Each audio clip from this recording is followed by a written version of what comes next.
시각적 장벽. 진격의 거인은 견고한 벽이라는 기호에서 출발한다. 벽 안의 인류는 자신들을 거인이라는 절대 악에게 박해받는 유일한 선으로 규정한다. 하지만 이 평화는 라쇼몽의 폭우 쏟아지는 누각 아래서 시작된 의구심과 닮아 있다. 구로사와 아키라는 하급 무사를 통해 인간의 도덕성을 해체한다. 진격의 거인은 초대형 거인의 등장으로 벽 자체를 무너뜨린다.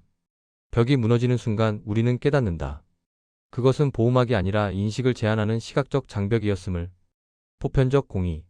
서사가 바다 너머 말의 대륙으로 이동할 때 기호 체계는 충돌한다. 마레의 시각에서 벽 안의 인류는 잠재적 가해자이자 악마의 후예다. 이는 라쇼몽의 구조와 닮아 있다.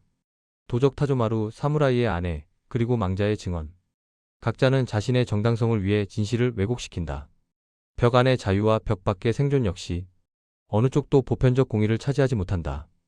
주인공 에렌 예거가 외치는 자유란 자신의 시각을 정당화하는 기호적 조작이다. 독자는 누구의 서사가 진짜인지 판단할 수 없는 해석의 미로에 빠진다. 각자의 정의. 라쇼몽의 후반부의 나무꾼의 거짓말이 드러난다.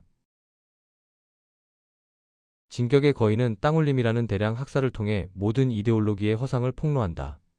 에렌이 도달한 자유는 인류 80%를 지우는 파멸적 자유다.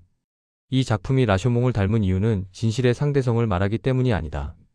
오히려 자신이 믿고 싶은 진실을 위해 세계를 얼마나 왜곡할 수 있는가에 있다. 라쇼몽의 누각이 무너지는 시대의 상징이듯 진격의 거인의 성벽은 각자의 정의에 갇힌 뒤틀린 시각이다.